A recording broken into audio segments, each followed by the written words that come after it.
Hello guys, എല്ലാവർക്കും മറ്റൊരു പുതിയ വീഡിയോയിലേക്ക് സ്വാഗതം. It's me Akhil Satheesh and welcome to Akhil Satheesh world. പുതിയ ഭരണമാറ്റമൊക്കെ വന്നു, പുതിയ അധ്യയന വർഷത്തിലേക്ക് നമ്മൾ കടക്കുകയാണ്. ഇത്രയൊക്കെ ആയ സ്ഥിതിക്ക് കേരളത്തിൽ നടപ്പിലാക്കാൻ പോകുന്ന വളരെ പ്രധാനപ്പെട്ട 3-4 മാറ്റങ്ങൾ, അത് എല്ലാ വിദ്യാർത്ഥികളും രക്ഷകർത്താക്കളും തീർച്ചയായിട്ടും അറിഞ്ഞിരിക്കേണ്ട. ചിലത് പണിയാണ്, ചിലത് സന്തോഷമാണ്.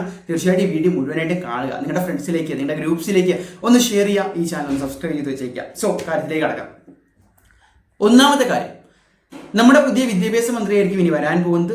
പുതിയ പൊതുവിദ്യാഭ്യാസ വകുപ്പിൽ അഴിച്ചുപണികൾ ഉണ്ടാകാം, പുതിയ സർക്കുലറുകൾ ഉണ്ടാകാം, പുതിയ പദ്ധതികൾ ഉണ്ടാകാം, പുതിയ സ്കോളർഷിപ്പുകൾ, പുതിയ മാറ്റങ്ങൾ, പുതിയ സിലബസ് പരിഷ്കരണങ്ങൾ. ഇതിൽ തന്നെ ഏറ്റവും അവസാനമായിട്ട് നോക്കിക്കഴിഞ്ഞാൽ 2 കാര്യങ്ങൾ നമുക്ക് അറിയാൻ സാധിക്കും. അതിൽ ഒന്നാമത്, 9ാം ക്ലാസ് വരെ നമ്മൾ കഴിഞ്ഞ വർഷം വരെ നടപ്പിലാക്കിക്കൊണ്ടിരുന്ന അതേ രീതി ഇത്തവണയും തുടരാനാണ് സാധ്യത. അതായത് ഓൾ പാസ് ഉണ്ടാവില്ല. അതിനോടൊപ്പം ഏറ്റവും പുതുതായിട്ട് വന്ന നോട്ടിഫിക്കേഷൻ അനുസരിച്ച് അടുത്ത അധ്യയന വർഷം മുതൽ SSLCയിലും മിനിമം പാസ് മാർക്ക് വേണം. അതായത് എഴുതി റിട്ടേൺ എക്സാമിൽ ഈ പറയുന്ന മിനിമം പാസ് മാർക്ക് SSLCയിൽ തന്നെ വേണം. അല്ലാതെ ഈ വർഷം വരെ നടക്കുന്ന പോലെ CE മാർക്കും നിങ്ങൾ എഴുതിയതും കൂടെ കൂട്ടി ആ പാസ് മാർക്ക് 30% ക്രോസ് ചെയ്താൽ പോരാ, എഴുതി തന്നെ അതിനേക്കാൾ മാർക്ക് വേണം എന്ന നിലപാടിലാണ്. അതിൽ എന്തെങ്കിലും മാറ്റം വരുമോ എന്നുള്ളത് അടുത്ത വിദ്യാഭ്യാസ മന്ത്രിയൊക്കെ വന്നതിന് ശേഷം മാത്രമേ നമുക്ക് അറിയാൻ പറ്റുകയുള്ളൂ. മറ്റൊന്ന്, +1ന്റെ പുസ്തകങ്ങൾ എന്തായാലും ഇത്തവണ തൽക്കാലം സിലബസ് മാറ്റം ഇല്ല എന്നുള്ള ഒരു കൺഫർമേഷൻ തന്നെയാണ്.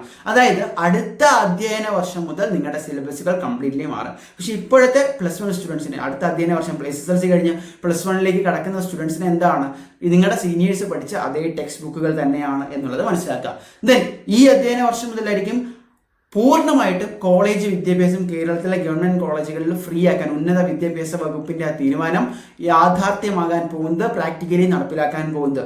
അത് കോളേജ് വിദ്യാർത്ഥികളെ സംബന്ധിച്ച്, പ്രത്യേകിച്ച് ഇപ്പോൾ +2 കഴിഞ്ഞ് അടുത്ത കോളേജ് അഡ്മിഷന് വേണ്ടി കാത്തിരിക്കുന്ന വിദ്യാർത്ഥികളെ സംബന്ധിച്ച് വളരെ വലിയൊരു ഹാപ്പി ന്യൂസ് ആണ് എന്ന് നിങ്ങൾ മനസ്സിലാക്കുക. ദെൻ മറ്റൊരു പ്രധാനപ്പെട്ട കാര്യം, 20% സിലബസ് SSLCക്കാർക്ക് കുറയ്ക്കുമെന്നുള്ളൊരു പ്രഖ്യാപനം കഴിഞ്ഞ വിദ്യാഭ്യാസ വകുപ്പ് മന്ത്രി നടത്തിയിരുന്നു. അതിലും ഒരു ഫൈനൽ കൺഫർമേഷൻ നമ്മൾ ഈ ഒരു വർഷം പ്രതീക്ഷിക്കുന്നുണ്ട്. അത് വിദ്യാർത്ഥികൾക്ക് അനുകൂലമാകാനുള്ള സാധ്യത വളരെയധികമാണ്. അതിലും എന്തായാലും ഒരു അന്തിമ തീരുമാനം എത്രത്തോളം ആയിരിക്കും എന്നുള്ളത് കണ്ടു തന്നെ അറിയണം. ഇനി മറ്റൊരു പ്രധാനപ്പെട്ട കാര്യം, പ്രാക്ടിക്കലി ഉള്ളൊരു നടപടി തന്നെയാണ്. ഈ പറയുന്ന പോലെ കോളേജ് വിദ്യാർത്ഥികളിൽ പെൺകുട്ടികൾക്ക് മാസം 1000 രൂപ നൽകുമെന്ന ഇന്ദിരാ ഗ്യാരണ്ടി എത്രത്തോളം പ്രായോഗികമായിട്ട് നടപ്പിലാക്കാൻ പറ്റുമെന്നുള്ളതാണ്.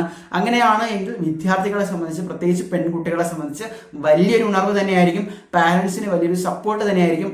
അത് നമുക്ക് കണ്ടു തന്നെ അറിയാം. സോ ഗൈസ്, ഇത്രയും മാറ്റങ്ങൾ നിങ്ങളെ എങ്ങനെയാണ് അഫക്റ്റ് ചെയ്യാൻ പോകുന്നത്? തീർച്ചയായിട്ടും ഇപ്പോൾ തന്നെ കമന്റ് ചെയ്യുക. ഏറ്റവും പുതിയ വീഡിയോകൾക്ക് വേണ്ടി ചാനൽ സബ്സ്ക്രൈബ് ചെയ്യുക.